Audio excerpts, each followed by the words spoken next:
মানুষ কখনো কখনো সময়কে নিয়ন্ত্রণ করতে চেষ্টা করে, কখনো কখনো সময়ের গুরুত্ব বুঝতে পারে না। এটা ভাবে যে এই কিছু মুহূর্ত কেটে যাক, একে অতিবাহিত করি, তাহলে কি বা হবে, কয়েকটা মুহূর্ত মাত্র। কিন্তু তা নয়। আজকের একটা মুহূর্ত ভবিষ্যতের অনেক বড় পরিবর্তনের ভিত হতে পারে। আজকের একটা মুহূর্ত আপনার ভবিষ্যৎকে উজ্জ্বল করে তুলতে পারে। সেই জন্য ছোট ছোট মুহূর্তগুলিকে অদেখা করবেন না। সময়কে কাজে লাগান, পূর্ণরূপে কাজে লাগান। এবার যদি আপনি কাউকে সাহায্য করতে চান আর সেই কারণেই যদি থেমে থাকেন, তাহলে ঠিক আছে, কারণ আপনি কাউকে সাহায্য করে তার জীবনকে আরো ভালো করে তুলতে চাইছেন, আরো শ্রেষ্ঠ করতে চাইছেন। এই পুণ্য, এই কর্ম ফিরে আপনার কাছেই আসবে আর আপনার জীবনকে শুভ করে তুলবে। কিন্তু যদি আপনি আলস্যের কারণে থেমে থাকেন এবং কিছুই না করেন, সময় নষ্ট করেন, তাহলে কিন্তু একটাই ঘটনা ঘটবে, আপনার ভবিষ্যৎ বিপদগ্রস্ত হয়ে পড়বে, আর কিছুই নয়। সেই জন্য এটা বোঝা প্রয়োজন যে কখন থামতে হবে এবং কেন থামতে হবে। যদি আপনার থামার কারণ এবং সময় অনুচিত হয়ে থাকে, তাহলে আপনার ভবিষ্যৎ কখনোই উচিত হতে পারে না। সেই জন্য সময়কে সম্মান করুন আর পূর্ণ ব্যবহার করতে শিখুন। আর আমার সাথে ভালোবেসে বলুন, রাধা রাধা। এই সংসারের সব থেকে গুরুত্বপূর্ণ তত্ত্ব কোনটা? প্রথম হলো সময়। জন্ম থেকে মৃত্যু পর্যন্ত এই যে সময়, এটাই তো হলো জীবন। দ্বিতীয় হলো জীবন, যাতে আমরা সময়ের সদ্ব্যবহার করি, শ্রেষ্ঠ থেকে শ্রেষ্ঠতর কাজ করার চেষ্টা করি। বহু বছরের এই পরম্পরা, এই সংস্কৃতিকে এগিয়ে নিয়ে যাওয়ার চেষ্টা করি। এই সংসারে আমরা অংশগ্রহণ করতে চেষ্টা করি।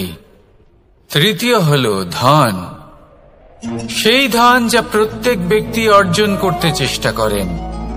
এবার এই তিনটি তত্ত্বের মধ্যে একটা সামঞ্জস্য আছে, সমান ব্যাপার আছে। সে ধনই হোক বা সময় হোক বা হোক জীবন। আর সেই সমান ব্যাপার হলো যে যদি আপনি এটা গণনা করতে থাকেন, তাহলে তা কমতে থাকে। যদি আপনি এটা ব্যবহার করেন, তাহলে তা বাড়তে থাকে। একে সংগঠিত করে রাখতে চেষ্টা করলে এ হাত থেকে ফসকে যায়। কিন্তু যদি আপনি একে সামলে রাখতে শিখে যান, তাহলে এমন কাজ করবেন যাতে সংসারের সাথে সাথে পরবর্তী প্রজন্ম লাভবান হবে। যদি কিছু শিখতে চান, তাহলে সামলাতে শিখুন, গণনা করা বা সংগঠিত করা নয়। আসুন আর আমার সাথে ভালোবেসে বলুন, রাধা রাধা। এই জীবনে আমাদের দুজন সঙ্গী, এক হলো অন্ধকার আর এক হলো প্রকাশ। এবার যখন এই অন্ধকারে আমরা প্রদীপ জ্বালাই, সেই প্রকাশের জন্য অন্ধকার আমাদের উপর রুষ্ট হয়ে চলে যায়। এবার যদি অন্ধকারকে খুশি করতে যাও, তাহলে প্রকাশ আমাদের উপর রুষ্ট হয়ে চলে যায়। এ হলো ঠিক সেই পরিস্থিতি যে আমাদের দুই বন্ধু, তাদের মধ্যে সদ্ভাব নেই। যদি কোনো একজনের মান ভাঙাতে বা খুশি করতে যাও, তাহলে দ্বিতীয়জন অবশ্যই রুষ্ট হয়। সেই অবস্থায় আপনাকে বোঝদারের মতো কাজ করতে হবে, যে কখন কাকে সমর্থন করতে হবে, কখন কার সাথে চলতে হবে। যদি পারেন তাহলে সকলকে একসাথে নিয়ে চলবেন। যদি কোনো মানুষের মধ্যে বনিবনা না হয়, তাহলে তাদের মধ্যে সামঞ্জস্য বজায় রেখে সংসারের রীতিনীতির চক্র চালিত করা, এটাই তো হলো মনুষ্য জীবন। এবার এটা কিভাবে করা সম্ভব? শুধুমাত্র প্রেমের দ্বারা। তাহলে এইভাবেই সবাইকে প্রেমের দ্বারা বেঁধে রাখুন আর আমার সাথে ভালোবেসে বলুন, রাধা রাধা। কিছু মানুষ বড়ই বিচিত্র হন। এমনভাবে জীবনযাপন করেন যেন তাদের কোনোদিন মৃত্যুই হবে না। নিজেদের অহংকারের বশে একটা কথা ভুলে যান, যে যতই তারা নিঃশ্বাস নিচ্ছেন, যতই তারা জীবনযাপন করছেন, ততই তারা মৃত্যুর দিকে এগিয়ে চলেছেন। কারণ আমাদের এই জীবন তার নিঃশ্বাসের ওপর নির্ভরশীল। নিঃশ্বাস চলছে মানে জীবন চলছে। নিঃশ্বাস যদি থেমে যায় তাহলে জীবনও থেমে যাবে। আমাদের জীবনের প্রদীপ যে কোনো মুহূর্তে নিভে যেতে পারে, আর কত সময় বাকি রয়েছে সেই বিষয়ে আমাদের কোনো ধারণাই নেই। তাই যে মুহূর্ত আমরা এখন যাপন করছি সেটার সদ্ব্যবহার করে নেওয়া যাক, কোনো শুভ কর্ম করে নেওয়া যাক, এমন কোনো কর্ম যার দ্বারা আমাদের ব্যক্তিত্বতে এমন এক চমক আসে যে আমাদের মৃত্যুর পরেও এই সংসার আমাদের চিরস্মরণীয় করে। কারণ একটা কথা ঠিক, মৃত্যু হলো একটা অটল সত্য, তাকে মেনে নিতেই হবে, স্মরণীয় করে রাখতেই হবে। যে সময় আছে তার সদ্ব্যবহার করুন আর আমার সাথে ভালোবেসে বলুন রাধা রাধা। এই সংসারের সবথেকে বড় সুখ কি? কেউ বলবেন নিজের লক্ষ্য প্রাপ্ত করা, কেউ বলবেন ধন উপার্জন করা, কেউ বলবেন নিদ্রাই সবথেকে বড় সুখ, কেউ বলবেন রাজ্য লাভ করা, আবার কেউ বলবেন মাতার হাত থেকে খাবার খাওয়া, আদি ইত্যাদি। কিন্তু যদি সত্যি কথা বলি, এই সংসারের সবথেকে বড় সুখ হলো সেবা করা। কখনো কাউকে সেবা করে দেখুন। এই সেবা দ্বারা অন্য কোনো মানুষের আশীর্বাদ লাভ করাতেই সুখ রয়েছে। আপনার সেবা ভাব দ্বারা যখন কোনো মানুষ নিজের অন্তরাত্মা থেকে আপনাকে আশীর্বাদ করে, তার থেকে বড় সুখ আর কিছুই নেই। কারণ প্রত্যেক মানুষের মধ্যে ঈশ্বর বাস করেন। নরের সেবাই হলো নারায়ণের সেবা। নিষ্কাম সেবা করাই হলো সবথেকে বড় সুখ। তাই নিজের অন্তরে সেবার এই ভাব জাগ্রত করুন। যে সুখের কথা আমি বলছি সেই সুখ অনুভব করেই দেখুন। এই মন সুপ্রসন্ন হয়ে বলবে রাধা রাধা। মানুষের এই জীবন, মানুষ জন্ম নেয়, একটা নির্দিষ্ট সময়ের পরে এই সংসার ত্যাগ করে চলেও যায়। এবার শুধু এটাই আবশ্যক নয় যে এই জীবনকালকে আপনি যাপন করবেন, শুধু এটাই গুরুত্বপূর্ণ নয়। আবশ্যক এবং গুরুত্বপূর্ণ হলো এটা যে এই জীবনকালে আপনি এমন কিছু করেন যাতে এই সংসারের মঙ্গল হয়, যাতে এই সংসার আপনাকে মনে রাখে, আপনার থেকে প্রেরিত হয়, আপনার মতো হতে চায়। প্রত্যেক বছর আপনার জন্মতিথির অপেক্ষা করে, এমনভাবে আপনার জন্মদিন পালন করে যাতে সেটা মহোৎসবের আকার ধারণ করে। এবার এই জন্মদিন এমনি এমনি মহোৎসবে পরিণত হয় না। তখন হয় না যখন কোনো ব্যক্তি রাজার রূপে বা কোনো গোয়ালার রূপে জন্মগ্রহণ করে। তখন পরিণত হয় যখন একজন মানুষ জন্মগ্রহণের পরে এই সংসারকে কোনো শিক্ষা দিয়ে যান। কিভাবে একজন মানুষ গোয়ালা থেকে রাজা হতে পারে, কিভাবে একজন মানুষ অসত্য থেকে সত্যের পথে চলতে শুরু করেন, অধর্ম থেকে ধর্মের পথে চালিত হতে পারেন, কিভাবে অন্ধকার থেকে প্রকাশের দিকে যেতে পারেন, কিভাবে নিজের আত্মাকে পরমাত্মার সাথে মিলিত করতে পারেন। তা সে রামনবমী হোক বা জন্মাষ্টমী হোক, তাদের জীবনের সাথে জড়িত প্রত্যেক মুহূর্ত একটা পরবের আকার ধারণ করে। তাহলে আপনিও এইভাবে নিজের জীবন যাপন করতে থাকুন। এই সংসারে শুধু ভালোবাসা বিতরণ করুন, কিছুটা এমন ভাবে বিতরণ করুন যাতে আপনি এই সংসার থেকে চলে যাওয়ার পরেও এই সংসারে আপনি শুধুই ভালোবাসা বিতরণ করতে পারেন।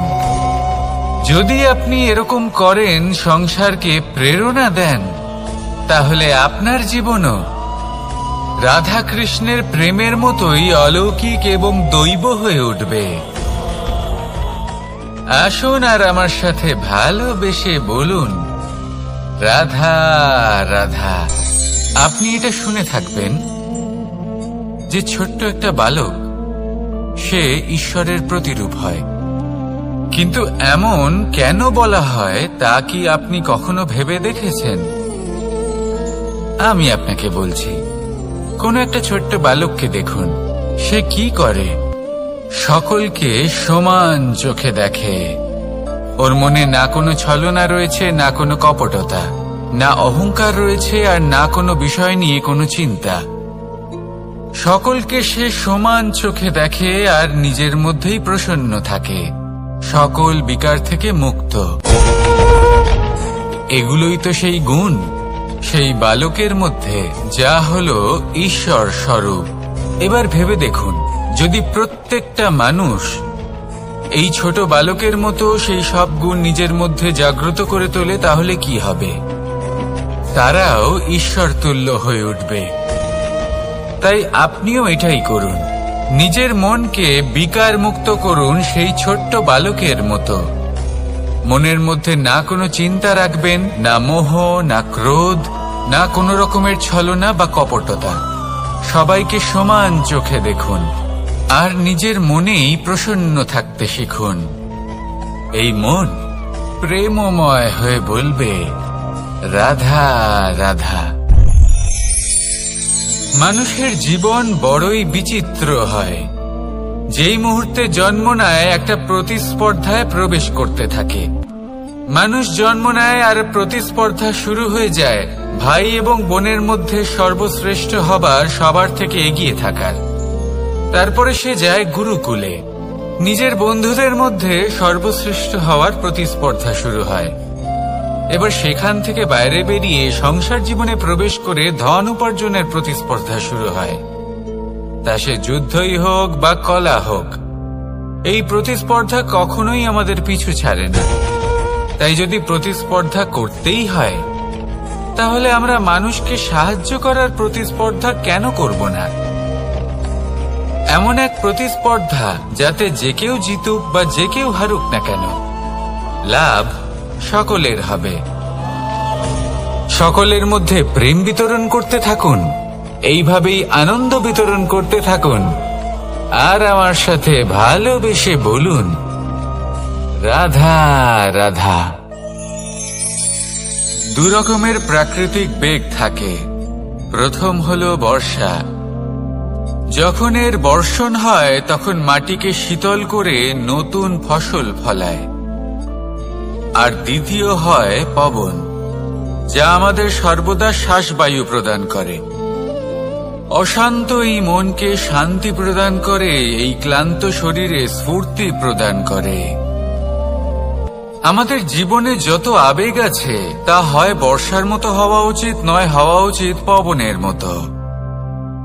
ক্রোধ, মতভেদ, বিবাদ, এগুলো হওয়া উচিত বর্ষার মতো। অর্থাৎ কিছু সময় পরে যেন এরা নিজে থেকেই ছিন্ন ভিন্ন হয়ে চলে যায়। আর যদি পবনের মতো কোনো আবেগ থাকা উচিত, তা হলো প্রেম, যা সর্বদা শ্বাসবায়ু প্রদান করে, সবসময় সাথে থাকে।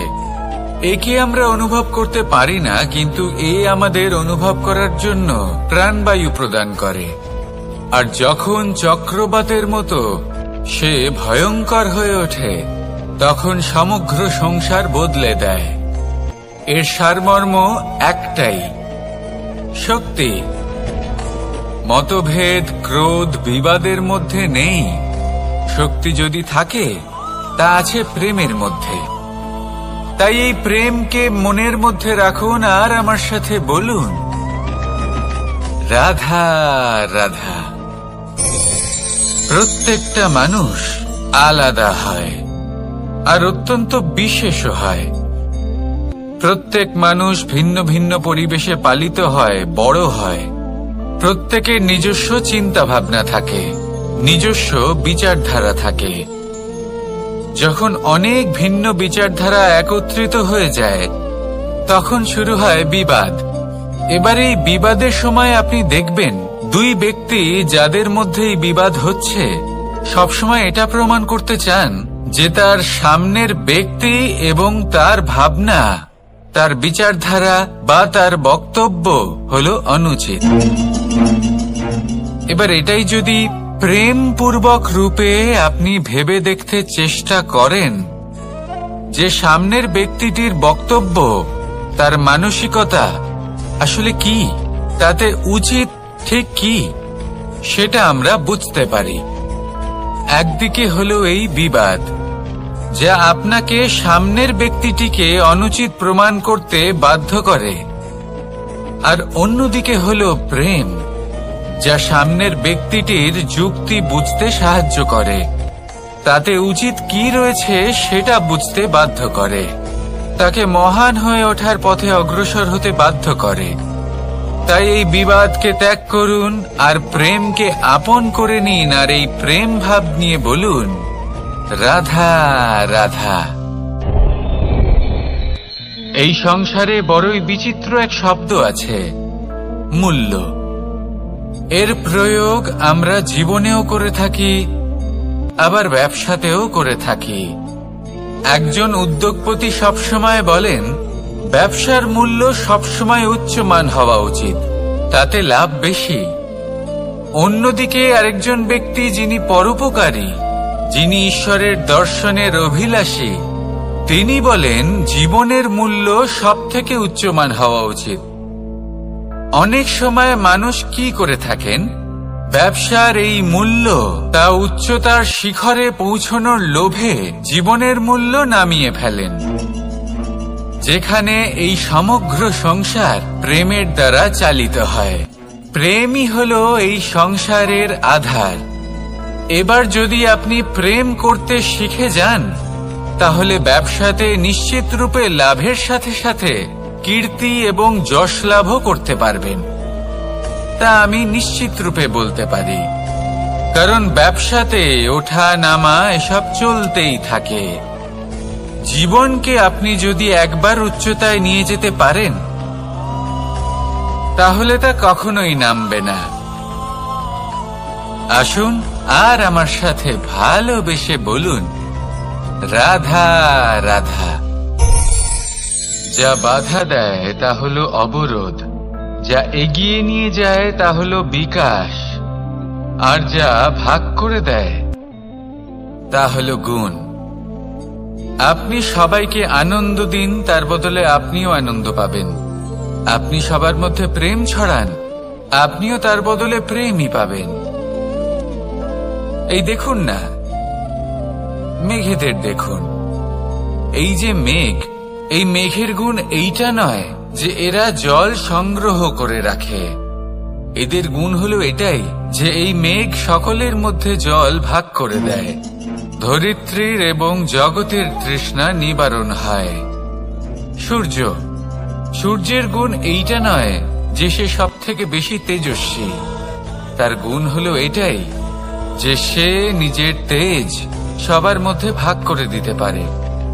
ঠিক সেইভাবেই জীবনে আনন্দ, উল্লাস, প্রেম এই সব কিছুই ভাগ করে নিতে শিখুন। এটাই হলো একটা গুণ, আর তার বদলে আপনি দ্বিগুণ আনন্দ, দ্বিগুণ উল্লাস, দ্বিগুণ প্রেম অবশ্যই পাবেন। যদি আপনি এই সবকিছু নিজের কাছেই জমিয়ে রাখেন তাহলে আপনি নিজের বিকাশে নিজেই বাধা দেবেন। আসুন আর আমার সাথে ভালোবেসে বলুন, রাধা রাধা। আপনি কখনো মাখনের হাঁড়ি ভেঙেছেন? কত আনন্দ পাওয়া যায়। এই মাখনের হাঁড়ি ভাঙলে পুরো মাখন আমাদের গায়ে এসে পড়ে আর মন উচ্ছ্বসিত হয়ে ওঠে। কিন্তু তার জন্য বালগোপালদের কত চেষ্টা করতে হয় সেটা কখনো ভেবে দেখেছেন? প্রথমে বড়ই পরিশ্রম করে একের ওপর এক সাবধানে ওপরে চড়তে হয়, তারপরে ভারসাম্য বজায় রাখতে হয়, পড়ে গেলে হবে না। তারপর এই হাতের দ্বারা সেই মাখনের হাঁড়ি ভাঙতে হয়, তখন মাখন পড়ে। এবার এরকমই কিছু আমাদের জীবনে আমাদের সাথেও হয়। এবার আপনি বলবেন যে মাখনের হাঁড়ি ভাঙার এই প্রক্রিয়া, তার সাথে জীবনের কি সম্পর্ক থাকতে পারে? আসলে আমাদের মনের মাঝেও একটা হাঁড়ি রয়েছে, অহংকারের হাঁড়ি। আর এই অহংকারের হাঁড়ি যখন ভেঙে যায়, তখন প্রসন্ন হবার আনন্দ চতুর্দিকে ছড়িয়ে পড়ে। এই মন, এই আত্মা, এই দুই প্রসন্ন হয়ে যায়। কিন্তু তার জন্য আপনাদেরকেও বালগোপালের মতো চেষ্টা করে যেতেই হবে, ভারসাম্য বজায় রাখতেই হবে মনের মাঝে এবং এই বুদ্ধিতে, ভালো এবং মন্দের মধ্যে, লোভ এবং পরমার্থের মধ্যে। আর তারপর নিজে হাতে অহংকারের এই হাঁড়ি ভেঙে দিতে হয়। দেখুন, যদি ঈশ্বরের সঙ্গ লাভ করতে চান, তাহলে অহংকারের এই হাঁড়ি ভাঙতেই হবে। আসুন আর আমার সাথে ভালোবেসে বলুন, রাধা রাধা। মুঠো হাতের শক্তি বেশি, মুঠো খুললেই তা দুর্বল। তা এমন কি থাকা উচিত এই বন্ধ মুঠোয় যা লাখের সমান? মানসিকতা এবং স্বপ্ন। মানুষ জন্মগ্রহণ করে, তার মানসিকতা সময়ের সাথে উন্নত হয়। মানসিকতা অনুযায়ী সে স্বপ্ন দেখে, আর সেই স্বপ্ন সার্থক করতে সে পরিশ্রম করতে থাকে। কিন্তু খুব গুরুত্বপূর্ণ একটা কথা আছে যা আপনার মনে রাখা উচিত। আপনার এই মানসিকতা, আপনার এই স্বপ্ন, তা যেন আপনার নিয়ন্ত্রণে থাকে। আপনার বন্ধ মুঠোয় যেন এর লাগাম থাকে, আপনি যেন এর প্রভু হন। যদি তা হয়, তবেই আপনি লাভবান হবেন। যদি এরা আপনাকে নিয়ন্ত্রণ করতে থাকে, যদি আপনার মুঠো খুলে যায়, না পথ আপনার নিয়ন্ত্রণে থাকবে, না মানসিকতা থাকবে, না স্বপ্ন নিয়ন্ত্রণে থাকবে। আর যদি তাই হয়, তাহলে আপনি আপনার ভবিষ্যৎ নষ্ট করে ফেলবেন। তাই নিয়ন্ত্রণ করতে শিখুন নিজের বিচার বুদ্ধি, নিজের মানসিকতা, নিজের স্বপ্নকে। নিজের এই স্বপ্ন পূরণ করুন আর আমার সাথে ভালোবেসে বলুন, রাধা রাধা। এই সংসারের সব থেকে কঠোর ধাতুর মধ্যে একটি হলো লোহা। লোহা দিয়ে আমরা অনেক অস্ত্র শস্ত্র লাভ করি, অনেক বস্তুও লাভ করি। এবার এই লোহাকে কাটার জন্য, একে কোনো আকার দেওয়ার জন্য কি প্রয়োগ করতে হয়? লোহা। এবার এই কথাটা আমরা সকলেই জানি যে লোহার দ্বারাই লোহাকে কাটতে হয়। এবার এই কথা আমি আপনাকে কেন বলছি? এরপরে খুব বড় একটা প্রশ্ন আসে, যা খুব বড় শিক্ষা দিয়ে যায়। এটা কেন হয় যে আমরা একটা লোহা দিয়ে একটা লোহাতে আঘাত করছি, কিন্তু যে লোহা দ্বারা আঘাত করছি তার আকার বদলাচ্ছে না, যার উপর প্রহার করছি তার আকার বদলাচ্ছে? এতে পার্থক্যটা কোথায়? পার্থক্য হলো তাপমাত্রার। দেখুন, যে লোহাকে আমরা কাটতে চাই তার তাপমাত্রা বাড়াতে হয়, তাকে গরম করতে হয়। আর যে লোহা দ্বারা আমরা আঘাত করতে চলেছি, সেই লোহা আমাদের ঠান্ডা রাখতে হয়। অর্থাৎ ঠান্ডা লোহা গরম লোহাকে কেটে দেয়। এবার এই শিক্ষা কি আমাদের জীবনে যথেষ্ট নয়? আমাদের জীবনে অনেক সমস্যা আসতে পারে, কিন্তু আমাদের এই বিষয়ে বিশেষ খেয়াল রাখতে হবে যে আমাদের মনকে আমরা যেন ঠান্ডা রাখি, এই মস্তিষ্ককে শান্ত রাখতে হবে। যদি আমরা ক্রোধ বা ঈর্ষার আগুনে জ্বলতে থাকি, বিদ্বেষের আগুনে জ্বলতে থাকি, তাহলে আমরাও সেই লোহার মতোই হয়ে যাব যার তাপমাত্রা অত্যন্ত বেশি। তখন যে কেউ এসে আমাদের বিচ্ছিন্ন করে চলে যাবে। মনে রাখবেন, যিনি যত বেশি স্থির বুদ্ধির অধিকারী, যিনি হলেন সব থেকে বেশি শান্ত, তিনি হলেন সব থেকে বেশি বলশালী। তাহলে শান্ত থাকুন আর আমার সাথে ভালোবেসে বলুন, রাধা রাধা। এই সমগ্র সংসারের সবথেকে গুরুত্বপূর্ণ ব্যক্তি কে? স্বয়ং আপনি।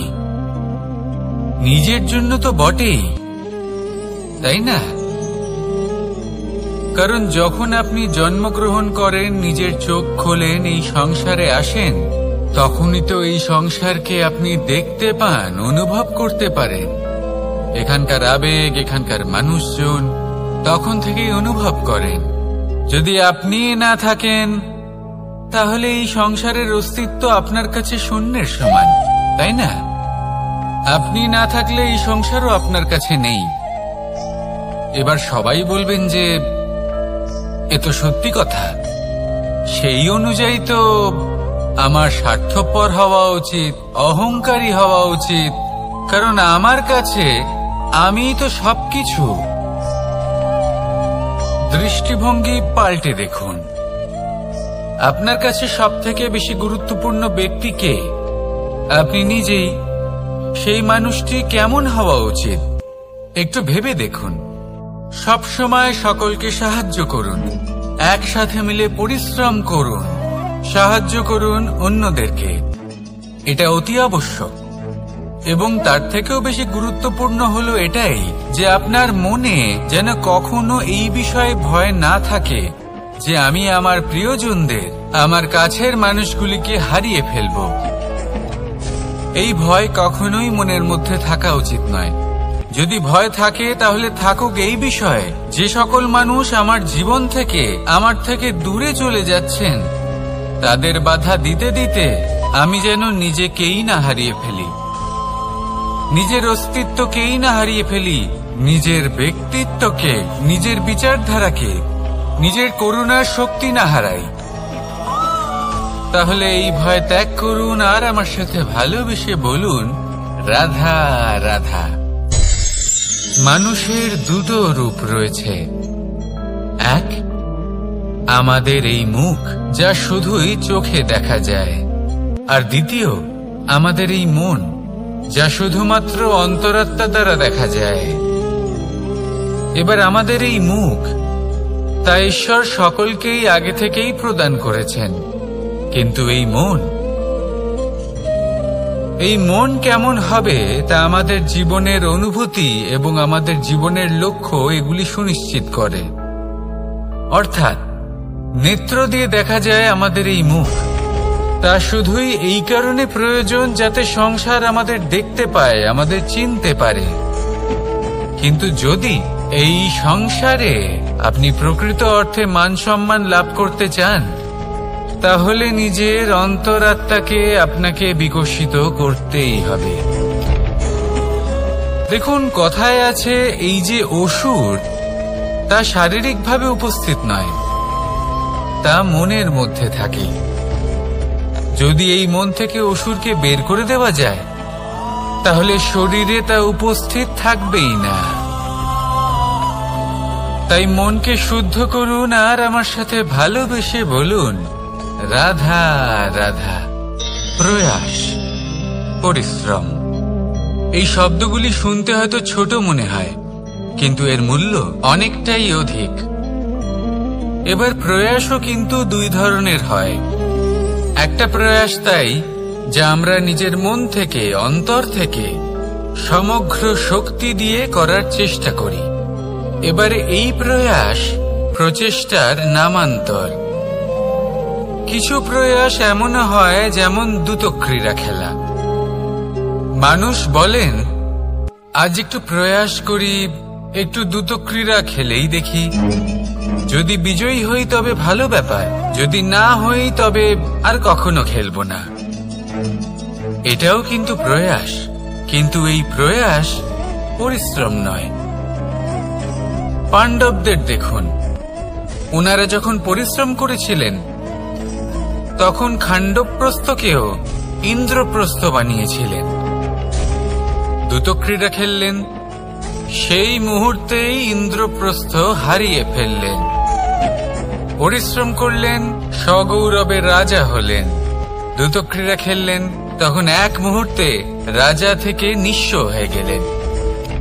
সারমর্ম এটাই যে দ্রুতক্রীড়া কখনো কখনো আপনার মিত্র হতে পারে, কখনো সে আপনাকে বিজয়ী করতে পারে, কিন্তু প্রয়াস এবং পরিশ্রম যখন একসাথে মিলিত হয় তখন তা সর্বদাই আপনার সাথে থাকে। প্রয়াস করতে থাকুন, পরিশ্রম করতে থাকুন, আর আমার সাথে ভালোবেসে বলুন রাধা রাধা।